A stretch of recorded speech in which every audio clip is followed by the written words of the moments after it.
stairs going up the side of the room. And she thought, I think I'll go up.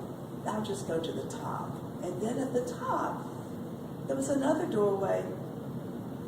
And over it was written, be bold, but not too bold. And she thought, I'll just push on it. So she pushed on the door, and there was a long hallway with different entrances, and the very last one was the most intriguing because it was the only one that had another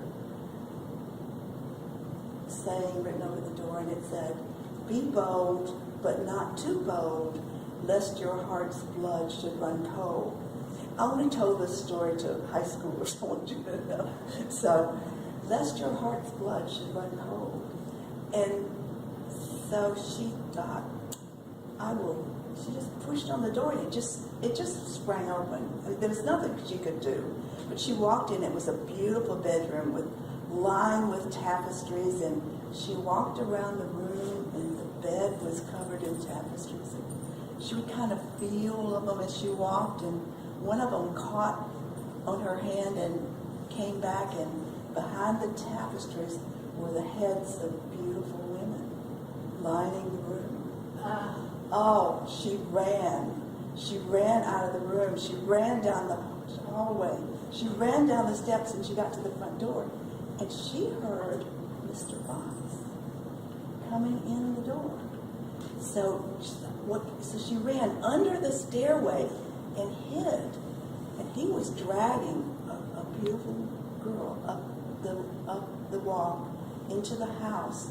And he pulled her over. She was screaming, no, no. And he pulled her up the stairs, and she grabbed each, what do you call these? Spindles.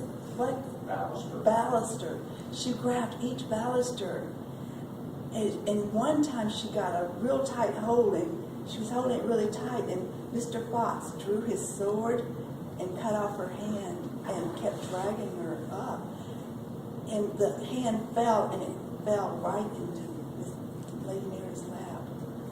Well, that Lady Mary fled the scene, and the next Sunday, Mr. Fox came calling.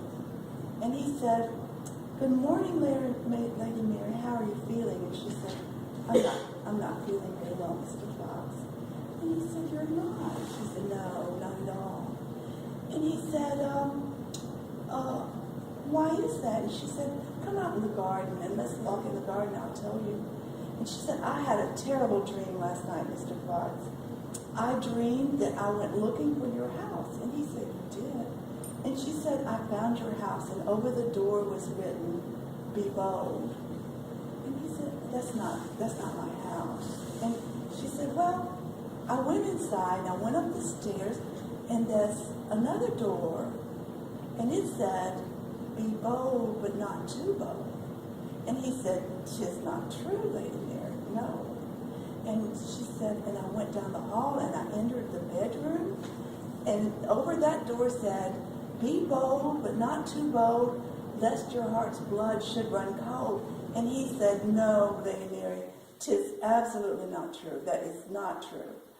And she said, oh, yes, it is, Mr. Fox, because I saw you dragging the lady up the stairs. And he said, oh, Lady Mary, that didn't happen. And she said, oh, yes, it did. And she reached in her apron pocket and pulled out the hand. And at that point, her brothers jumped out of the shrubbery, and they killed Mr. Fox. And we hope Lady Mary lived happily ever after. That's like an Edgar Allan Poe. But Shakespeare, in one of his plays, says, be bold, but not too bold. He doesn't talk about your blood running cold. But he said, and one of the characters says, as in the old story, my lord, be bold, but not too bold. So from that we know. Ancient, yeah. Of course, they were more gruesome. Grimm. Yeah. Grimm was more gruesome. Grimm was grim.